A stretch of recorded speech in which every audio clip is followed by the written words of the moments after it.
Hi, everyone. It's Stefana Muller. I'm your organizer for Long Island Women in Tech, and this is our summer series. This is, I think, our 5th session that we've held, and I'm really excited about this session because I am able to spotlight one of my favorite growing companies out there and their CEO, Milena Berry. So let's go through a few things before we get started with our interview.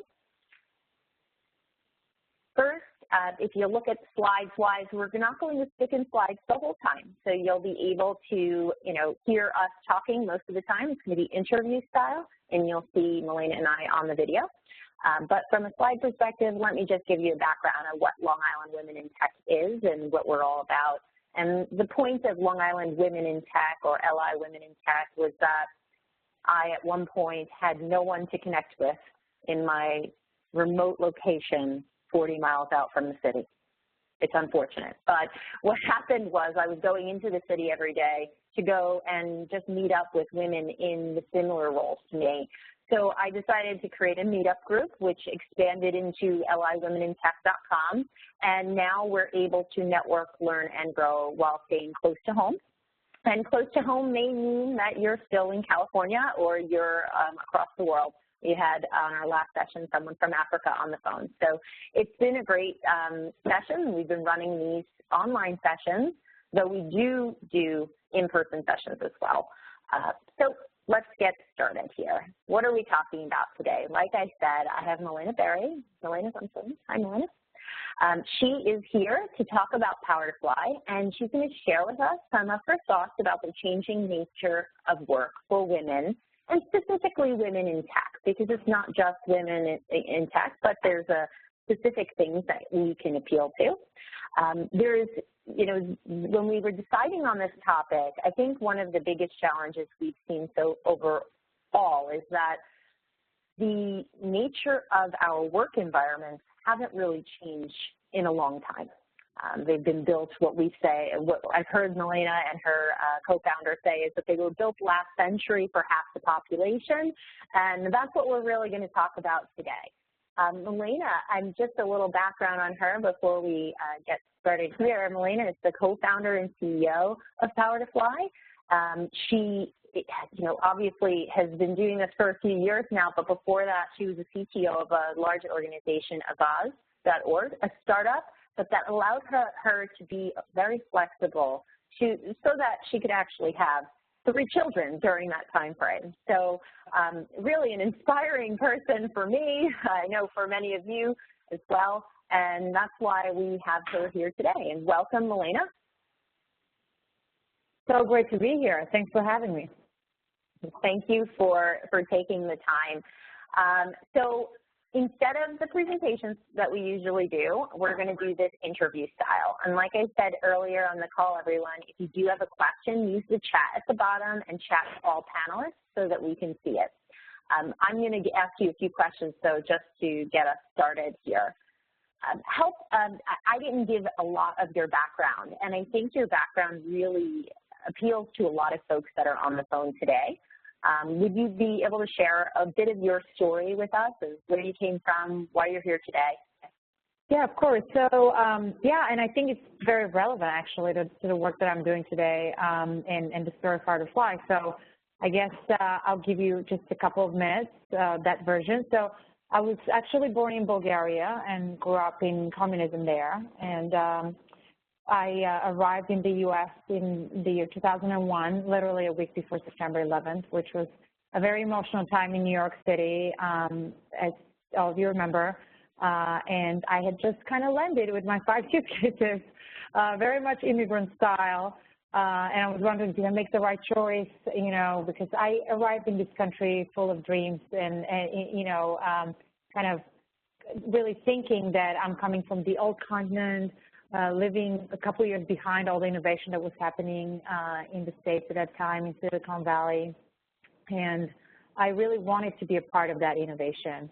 I didn't want to work on clones of ideas that had emerged here. And so I decided to stay, and in many ways, these are the most beautiful years of my life. I actually landed in New York City to attend a graduate program at NYU called ITP. It stands for a very boring name because it was cool back when the program was started in 1978. It stands for Interactive Telecommunications Program, all right, who uses telecommunications now, but back then it was the hot stuff. So that program actually is really an amazing place and a big part of my story with PowerToFly. So it was started, as I said, in 1978 by a woman named Red Burns, and she's dubbed the godmother of Silicon Alley by many, because the innovation that had happened in ITP and in that program that she created, really, you know, putting together people from different parts of the world, from different disciplines, from different genders. It's the only technology program in the country with 50-50 male to female ratio to this date, for 40 years of its existence. It's something to really strive for. And back then, when I really started thinking, you know, what's next, I really read the story of Red Burns, and I realized that she was 58 when she started ITP. She passed away in 2013 at the age of 88, and it was just amazing. You know, she had never been an educator, she had never led a program, but she just had this idea, and she saw the potential to change the world, and she said, I figured it out. I put a step in front of another, and somehow I figured it out. And so Red Burns, may her rest in peace, is a huge part of my inspiration, and I think she should be an inspiration for many. If you don't know of her, go Google her and read her story, listen to her interviews, read her writings. She was awesome. And so, yeah, one thing led to another. I keep saying the best things in my life really started when I came to IDP. You know, I had a few different jobs after graduating. I actually joke about how I really started with a glorious job of a QA manual tester with my fancy graduate degree from NYU. So I've definitely, you know, seen the technology industry from, you know, the bottom to the top. But I was very lucky enough that a few years later, I got the chance to be the Chief Technology Officer of a then very small startup. It was 7 people when I joined, with, you know, maybe 500,000 members, and that was Avaz.org. And Avaz.org is an online activist community, very much like Change.org or MoveOn.org. And, you know, we really built the technology for online organizing. So whenever there is a crisis in the world, we viewed it as an opportunity, and we mobilized people to take action. So whether it was a cyclone hitting Burma, or an earthquake in Haiti, or it was like campaigning on climate change, or, you know, campaigning for net neutrality, it's a multi-issue global organization. And my best luck was that it was set up as a distributed organization from day one. So when I started Avaz, I had a 10-month-old baby, and I didn't have to leave her at home to go to the office. I didn't have to pull out of my career to take care of my kids. And this is really where the idea really, you know, came from, that PowerToFly can be the platform for not just remote, but also, you know, just enabling the careers of women around the world and connecting the world's women to the innovation that's happening in this country. Yeah, and you know, one of the things that you mentioned is that Avaz was set up that way from the beginning, right? And that's really an interesting concept, and I'll get back to that concept a little bit later in our question if we can. I'll make sure to mark that down, because the starting out and then transitioning to is the big challenge we see at different companies today. Okay.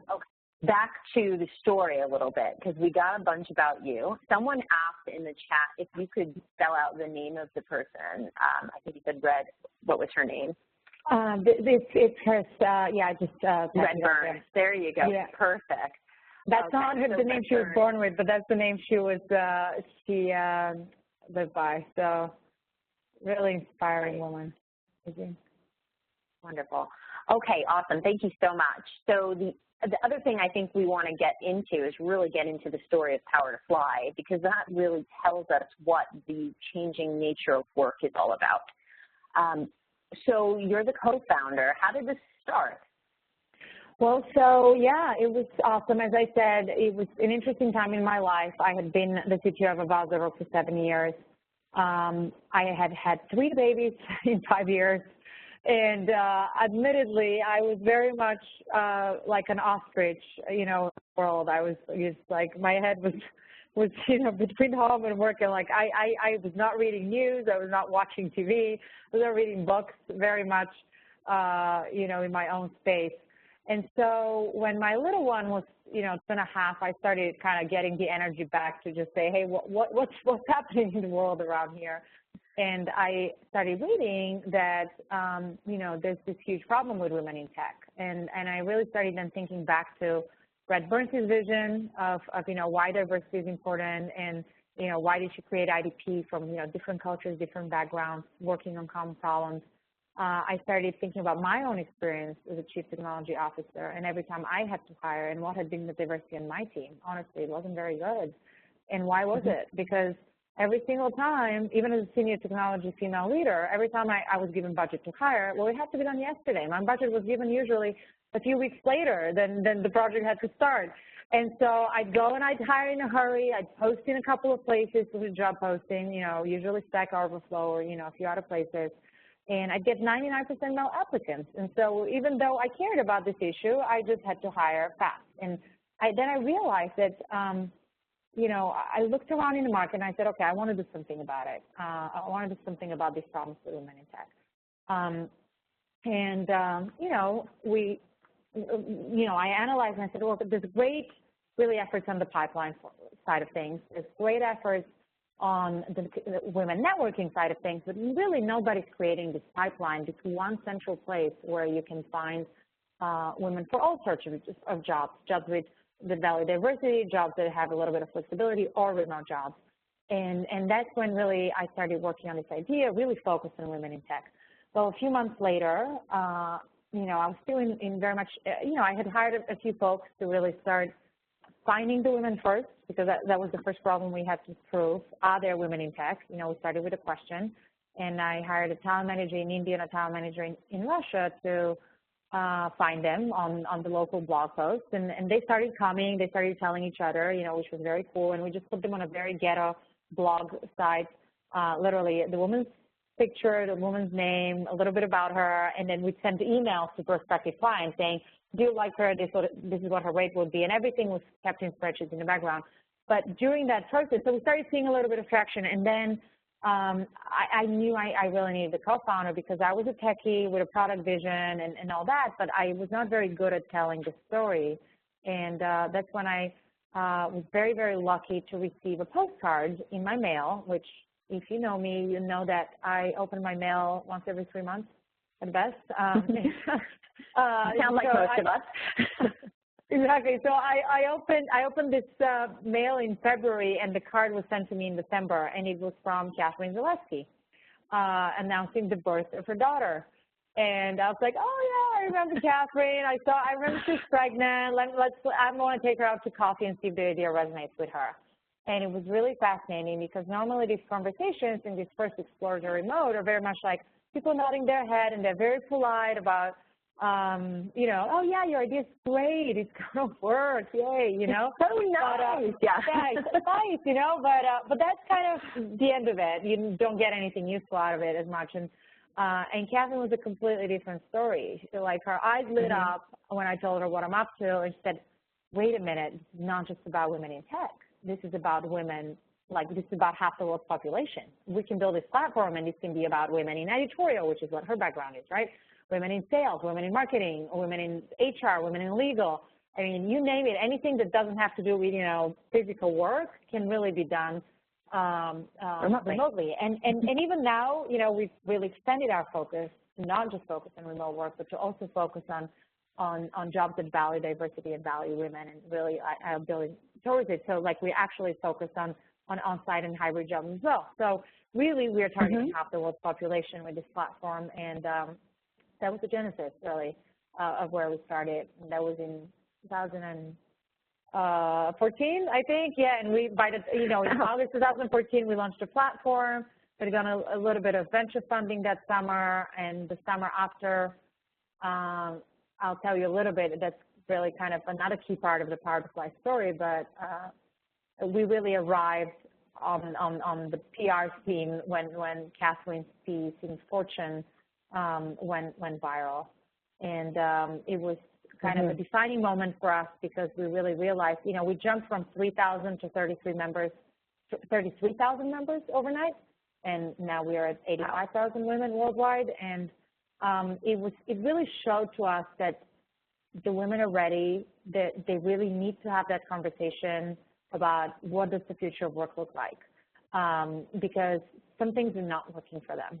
And just the way this message really went viral around the world, I heard from people who I hadn't heard from in 20 years. Like my doorman said he read, you know, like it's just like random people I meet in the park. They're like, oh yeah, aren't you the one from that article that, you know, was going around the internet? And it was just really showed that it's an issue that has arrived and it's time for us to do something about it. It was the article you're talking about that Catherine wrote for Fortune that was focused around apologizing to former coworkers of hers. Is that the one you're talking about? Yes. If you Google apology mom, it will come up right on top, and you'll be able to find it in that way. She was, ever since then, she's apology mom. And it was so viral that it beat all the Donald Trump stories in Fortune last year. So, yeah, thank goodness. But it was the most popular article in Fortune of all of 2000. Wow. Yeah. That's huge. And your growth is huge as well. I mean, you know, this is the reason why we wanted to have you here today and have the ladies from Long Island who, though they work close to the city, can't get there every single day, but they want to expand their careers. So I think I'm going to skip a little bit of some of the questions. I want to go into a little bit more about, you know, some of our women are juggling life and career. How do you do it today? How do you juggle life and career, and is it because you're able to be flexible but where you're working that helps? Well, yes, for sure, right? Like I think that's a key factor. I think what's interesting, there's a few factors, right, on the juggling front. One, I think, is we really want to we talk about the journey and how the journey of women in women's professional lives, because, you know, at first we were really just talking about us as young mothers or like mothers with young children, right? Because that's kind of what our story was at that time. And what's interesting is that I've really been reflecting on my journey as a professional working woman over the, well, I don't even know how many years of working life I have right now, but let's say it's like whatever, 15 to 20 at this point. And my needs really changed. And we see it also reflected on the platform with the needs of women on the platform. Not everybody is a mother, first of all, you know. No. Not everybody is, you know, in the midst of their career. Some of them are just starting. Some of them are at the end of their career, right? Like, and our needs definitely change throughout all these years. So when you start out right out of college, well, you are perhaps would benefit a lot more from in-person interaction and in-person mentorship, right? You don't know how to manage your time that well at that point either, right? Like you need that supervision. Well, later with young children, you want to be present for them, and there's also some physical bonds, right? Like you have to breastfeed every 3 hours for as long as you've decided to breastfeed. If you have decided to do so, it's a choice, of course. Then you know you kind of want to see their first steps, you know, and be present for those moments. And you know, I definitely saw that, you know, in me. And then now that my kids are in preschool until 3 p.m. every day, well, I like going into the office like 4 times of the week. And today's Friday, well, I'm working from home, you know. So that's my general pattern, unless there's some sort of, you know, VC or you know, a client intervention in it. And I've heard, I'm not there yet, but I've heard that later on my needs will change too. When my kids become teenagers and I have to watch that they don't get in trouble after school, you know, I want to be more present for them at that point. And then I'll be an empty nester, and then I'll you know, I'll be like, oh, I don't want to. You want to be in the office all the time. Yeah, probably, right? Like, so that's the whole point, is that our needs really change over time. Now, when you're talking about, you know, the setup at Long Island and assuming the audience is mostly, you know, say women with kids, I would say that the one thing to make it work is definitely getting help. I really don't think that I would have been able to craft the seniority of my positions if I had just tried to do it while the kid was napping, right? I think I tried that at first. I honestly did. So it lasted about a month because it was not going to work. It was about to fail unless I got help. And so I'd say one thing I think that we need to be mindful of is often we say, oh, but the company hasn't given me flexibility, and the company needs to do this, and the company needs to do that. Well, it has to be paired with professionalism on the other side, right? So when you're given the flexibility, well, you need to really, make sure that, you're doing your work in the right way, and getting help is absolutely key. And even if you give away 3/4 of your pay to getting help, I still think it's worth it, because eventually you're going to need less of that help, and you're going to be retaining more of your paycheck. But in the meantime, you'll be, gathering skills and staying in the workforce, and, you won't have those resume gaps that everybody's terrified of and all that. And so I think getting help is number one, and not just for child care, right? It goes to anything. It goes to, housekeeping, whatever it is. And it's also good for the economy if you think about it. It's doing good in the world. I keep saying how, the best way to help a society is not by giving humanitarian aid to the poorest, it's by giving income in the hands of middle-class women. And that's because women will then pay for other women to do the jobs that they can't anymore, right? So it trickles down the wealth. And so, yeah, I think one key is getting help, and then the other key is obviously finding a company that's going to understand that need and value productivity and be really friendly and progressive with their vision on how work can be done. And how would you find those companies? I think that's the one challenge a bunch of us are looking for. We are on Long Island. It is difficult. We'd have to go into the city for one of those major jobs for career progression. I know that Long Island isn't the only audience here either, so I'm sure folks in California, if they're not in Silicon Valley, they have the same concerns. How do you know an employer is going to be flexible? What types of things should we be looking for? Well, I mean, so first of all, we're definitely, say on PowerToFly, we often would say that, right? Like this job is hybrid, this job is remote, or this job is on site, right? If the job is on site, well, then that job is on PowerToFly because that employer values diversity, not because they're going to have flexible work policies. The reality is, these days, most companies do offer some sort of flexibility, but they're scared to say it out loud, They are. Because if they say it out loud and they make it a huge policy, then they have to now extend that policy to all of their thousands of employees. And so when you actually have a secret call with hiring managers, you will realize that even most on-site jobs offer some sort of flexibility. They're just not allowed to say so because they're going to get their hands slapped by their hiring managers.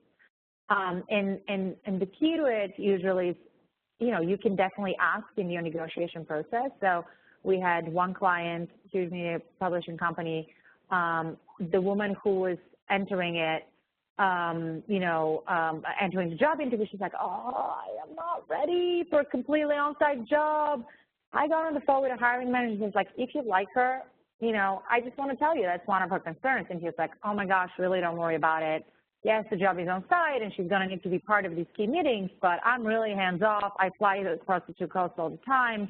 She's going to be able to, over time, really build out her flexible schedule.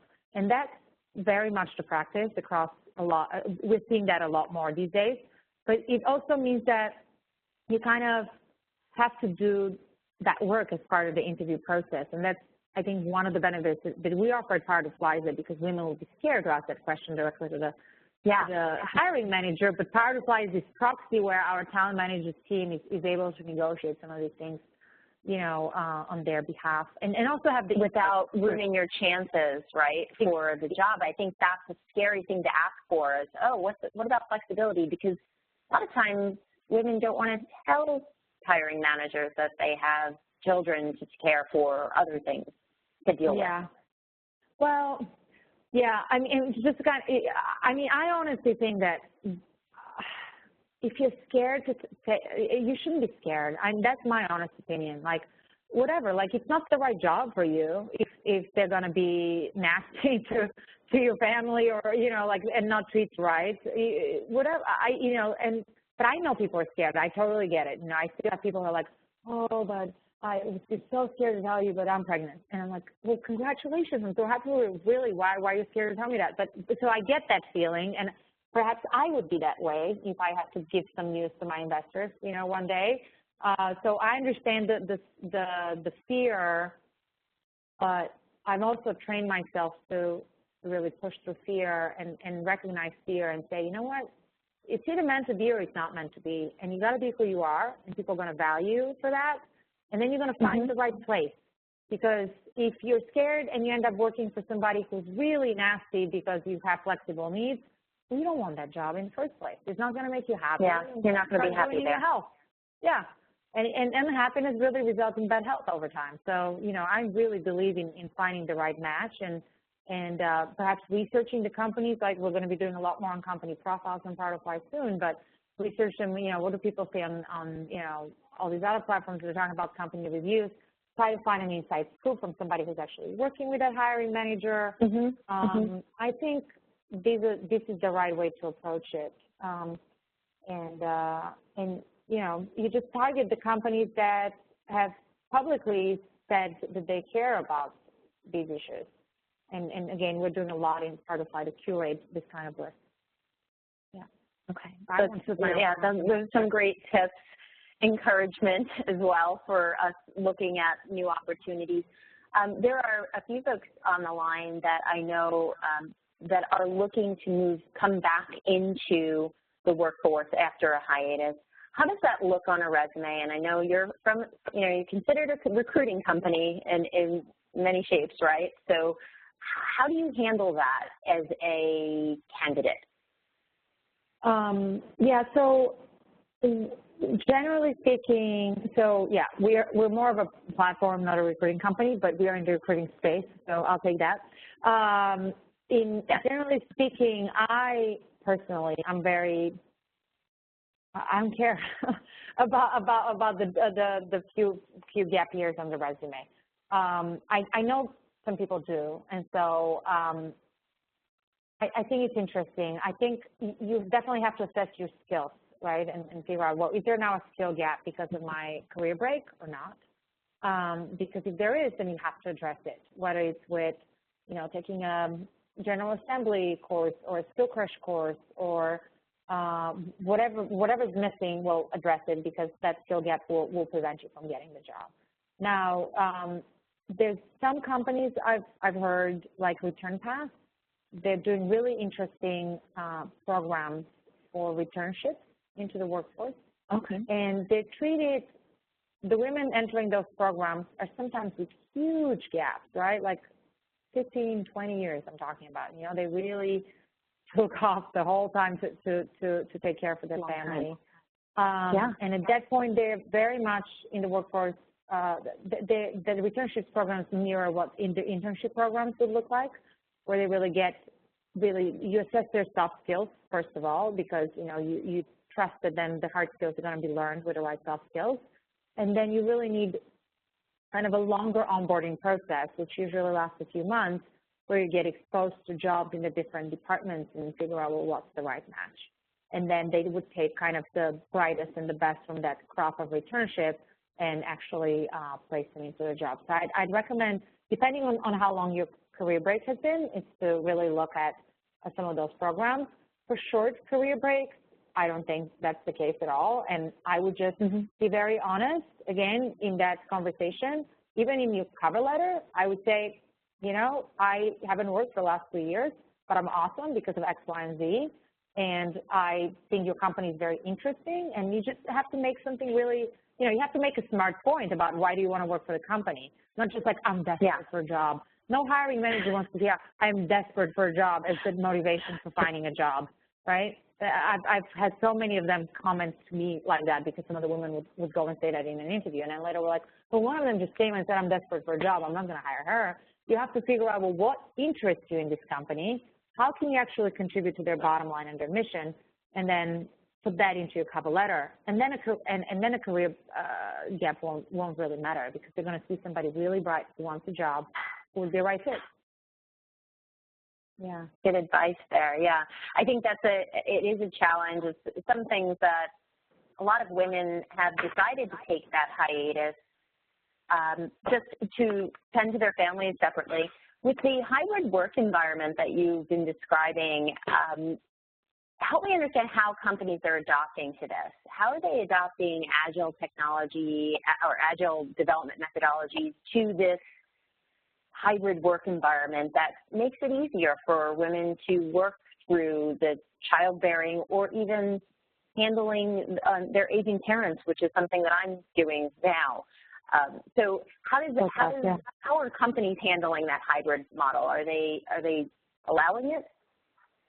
Well, again, I think there's various degrees of acceptance out there. Fully remote, not so much yet. Mm-hmm. But it's also funny because if you think of a company like, say, Google or Twitter, right, like the huge multinationals, well, they often work across offices.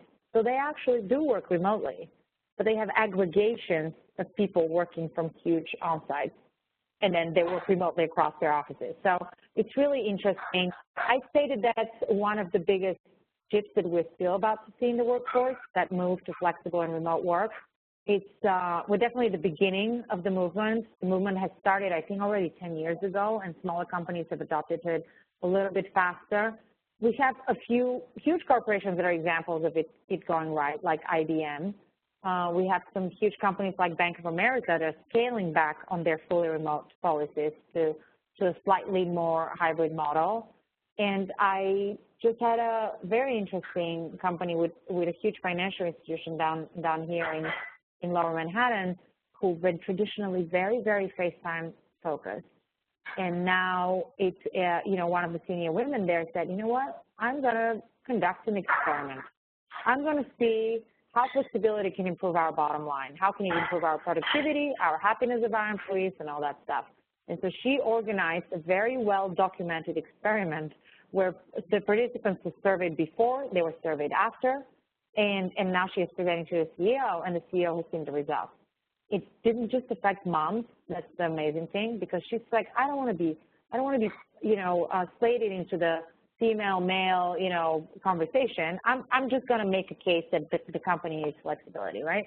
And so what's funny is that the participants ended up being 75% guys, and so that proves the point even further, right? That this is not just like, oh yeah, the male CEO saying you women want this thing. No, it's both genders need that thing, and the company needs to change to adopt this new practice if it wants to attract the workforce of the future. So I think we're seeing a lot of positive trends, but change is slow, and especially in big corporations. And so they're just starting it as kind of an inside pilot for people who have already worked for them for so many years before they're ready to then start, hiring in this new model and then adopt it across the company. And of course, what they found was very much on par with all the studies that have been done on it before, which is increased productivity, increased happiness, increased retention, and it saves costs. But that was like, go figure on top. Yeah, exactly. So it's fascinating. And in terms of how to pull it off, well, again, 10 years ago, we just had, I think, AIM, right, the instant messenger.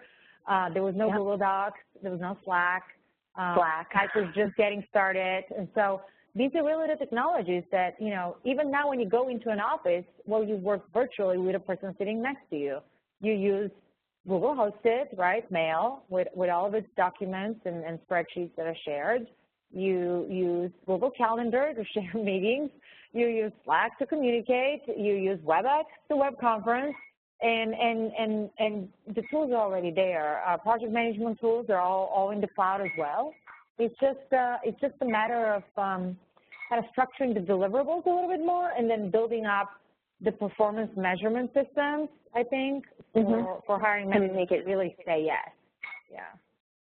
So you really have to figure out, and this is what I'm trying to figure out, is how you communicate to executives that flexibility is very important, and even though Agile is supposedly best co-located, how do we incorporate co-location with Agile and flexibility at the same time? How do you handle when executives tell you, and this is what's happened at few companies that I've worked with in the past few months, they say, full co-location is essential, Agile is most efficient with co-location, and we can't be as flexible as we have been in the past.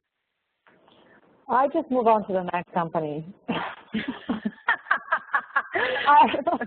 I have found that some people are very stubborn, and honestly, the world is so big. There's no point to just waste your time with the stubborn heads.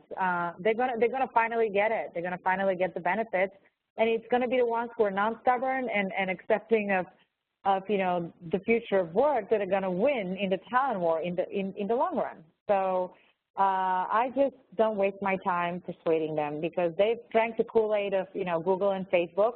And what do the diversity numbers of those two companies look like?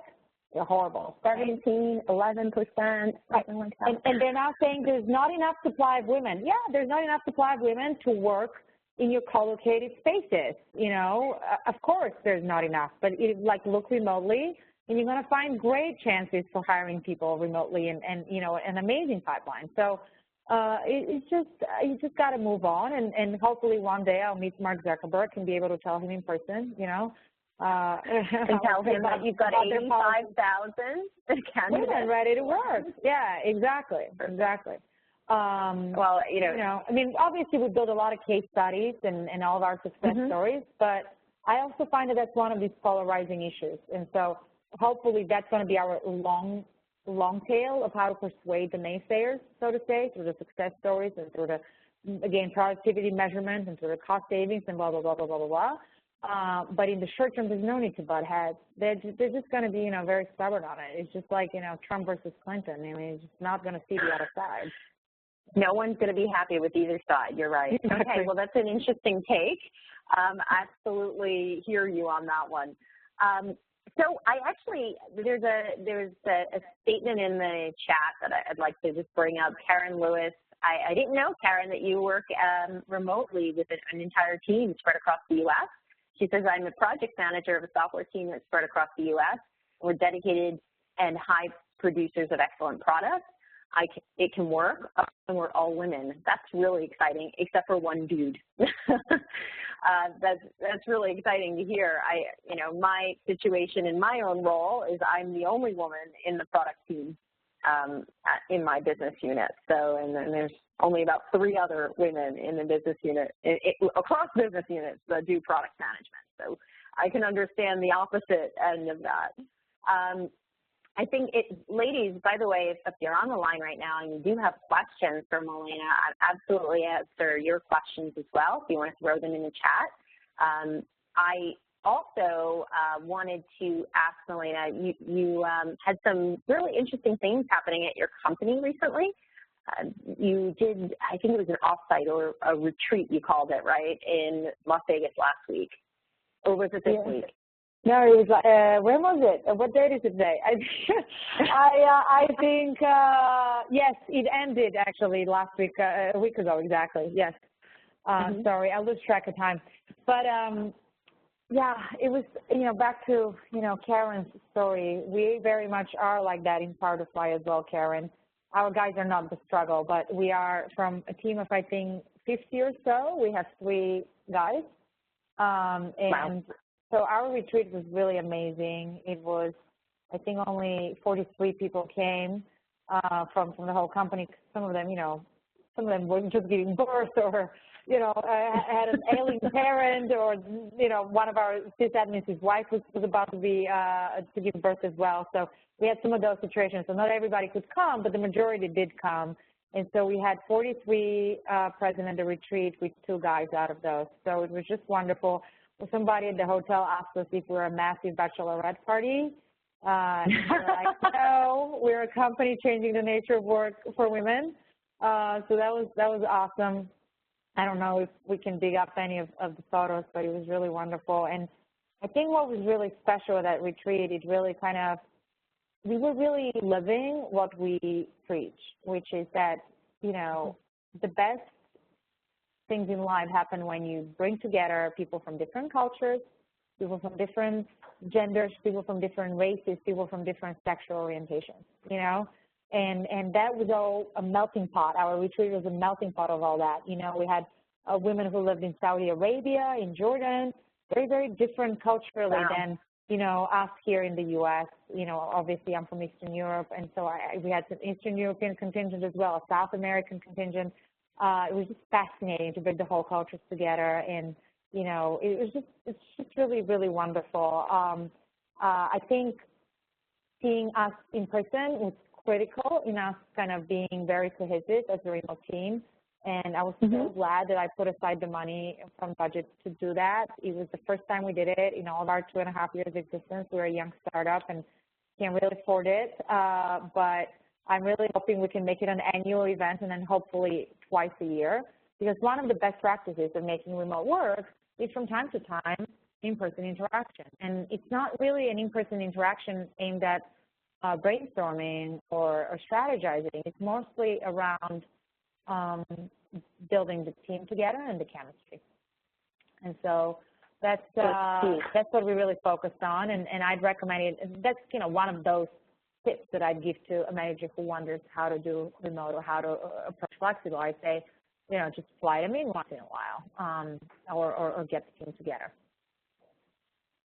So you met, obviously, to have that cohesiveness.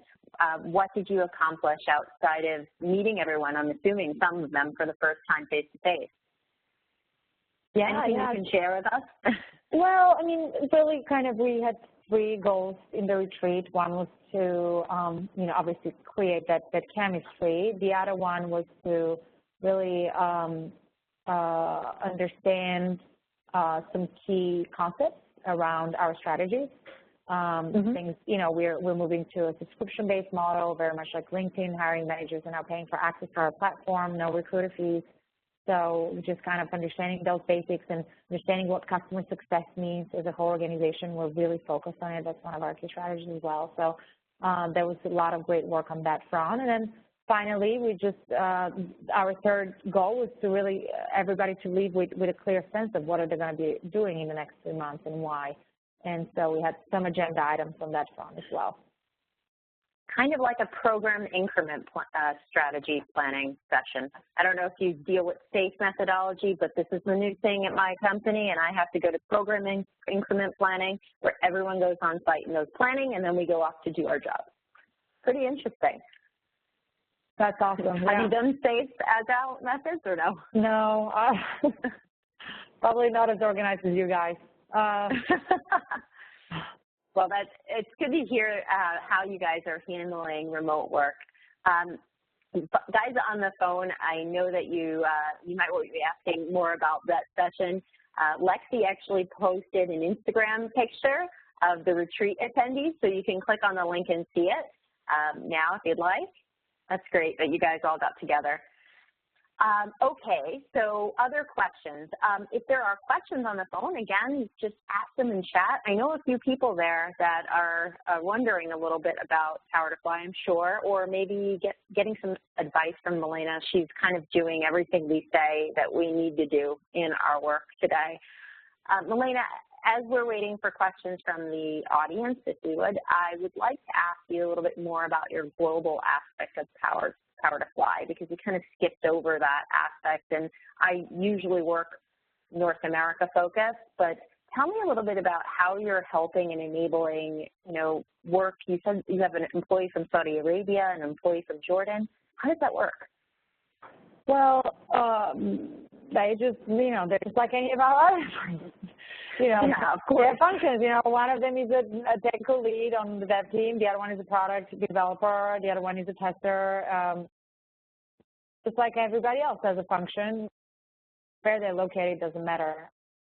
I would say that it's really interesting. We very much started PowerToFly with this global mission in mind. We certainly still have, you know, audience, I think, in 143 countries, which is fantastic. Wow. The audience has shifted slightly, you know, like the first year, 2015, it was pretty much 75% international and 25% US.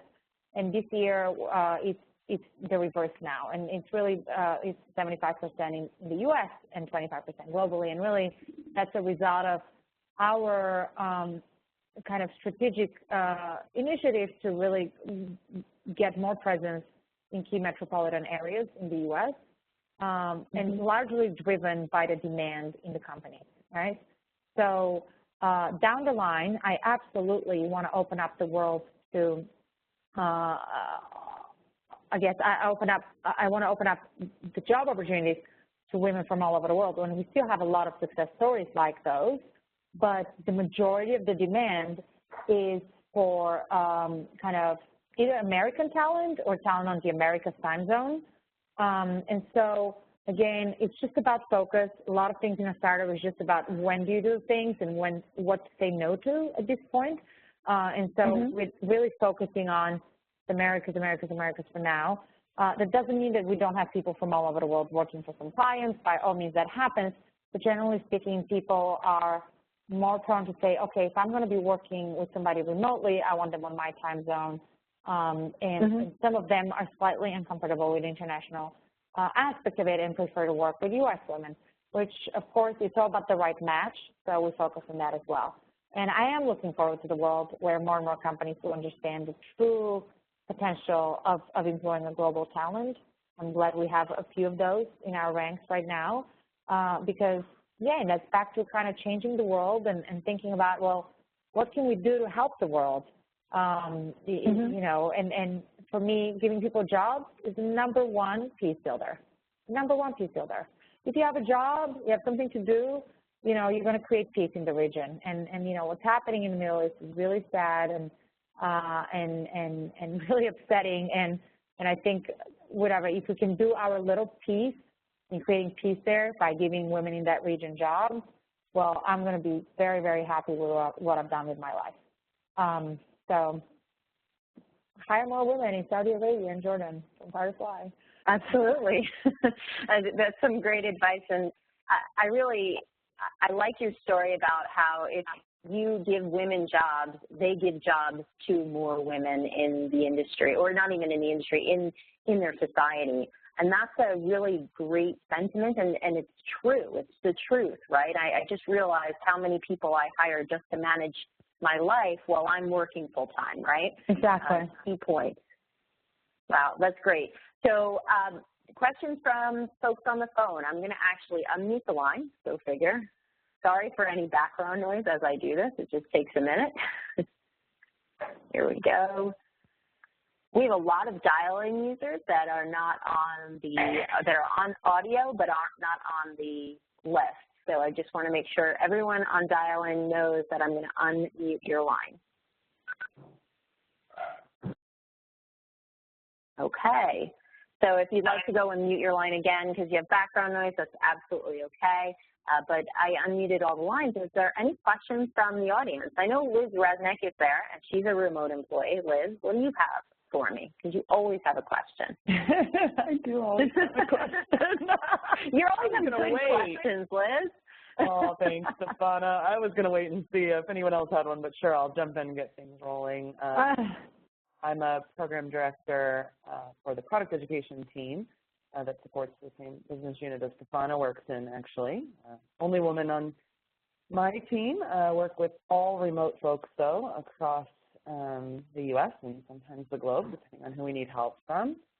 And I personally think we're much more productive this way. I know some of my team members, like I am, are pretty chatty, and if I ran into them in the hallway, we'd probably chat for hours and not get work done. But we still have great chats remotely. So anyways, a little bit about me. The question I have for you guys today is maybe a bit off topic, but I'm curious, you know, how do you handle situations where you know that pay gap, that traditional women versus men pay gap? So, I mean, we just really try to do our best to negotiate the high salary we can for women, and we've had some situations where it's funny, once you get to a large enterprise, they send you to the HR department to negotiate that, right? And then they want the salary history. And then if you want a huge jump from the salary history, you have to really present your case of why and all that. But I just put my head of talent management on that job, and she's fantastic in getting and negotiating women raises. And I think we've published a few stories on our blog where, you know, we definitely, you know, one woman got a 73% raise when she started working with PowerToFly, and you know, we're dealing with a situation right now where somebody's being laid off, and then they're like taking it as a chance. So like, okay, well, you're getting laid off, let's get you a new job, and let's get you, you know, whatever it is. I think we're trying to do something like a 20% raise for her at that point as well. And so we're just advocating for everybody on every case. I don't really have that built into the platform in any way in terms of analyzing pay gap, but I think that'd be a cool build. So we'll keep thinking about how we can integrate it. That's great. Thank you. You know, it's really nice to hear that you guys are advocating for helping women negotiate those salaries. And I think that's interesting that you bring that up, Liz, because our next session next week is on negotiating salaries. So we'll talk about that a little bit more. Oh, cool. All right, let's see if there's I swear I didn't know that. That wasn't a You did not. set up. I did not know that. I did not publish that. And Lexi also posted a link to the story that Milena just talked about. So check that out if you guys are looking in the chat. Well, we are almost out of time here. I wanted to thank you so much, Milena, for taking the time. I know in your Friday work from home to speak with this audience who, you know, matter of fact, the majority of folks on the phone are in California. Go figure, out of the Long Island Women in Tech group.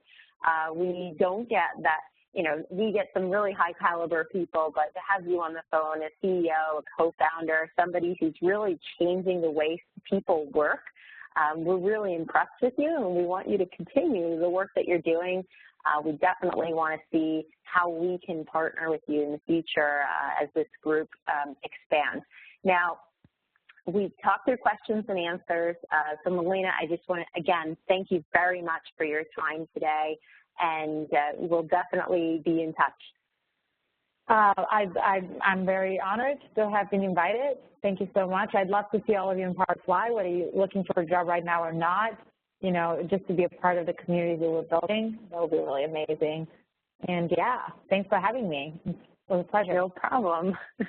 So everyone on the phone, I think our biggest callback for everyone is the action item of signing up for PowerToFly. So I signed up, by the way. I know I have a job, and I don't plan on leaving it anytime soon. Thank you, CA Technologies, for hosting this WebEx today. So just giving them a shout out. But I did sign up just to kind of check out the platform and understand the opportunities that are out there. I also do recommend that you recommend it to your friends, because I didn't think many of I thought everyone knew about this until I sent an email out to tell everyone, especially my remote workers, that my development workers that are looking for jobs right now. Okay, as a follow-up as well, I just remind everyone, in order to stay in touch and get on our distribution list, you just have to go to liwomenintech.com, and I'll send you invites for each of these types of calls. And last but not least, let's see, we have a few activities that are ongoing in our business unit, in our group right now. One is we're looking for someone to offer us a CSS or HTML template for our site so that we can be a little bit more pretty, or I guess pretty is not the word, but more professional. We're just using something basic right now. So if anyone has a template that they'd be willing to offer us, I'd be able to code from that. We all are also looking for speakers in August. So if anyone has speakers that they would like to add to this list, we can definitely engage.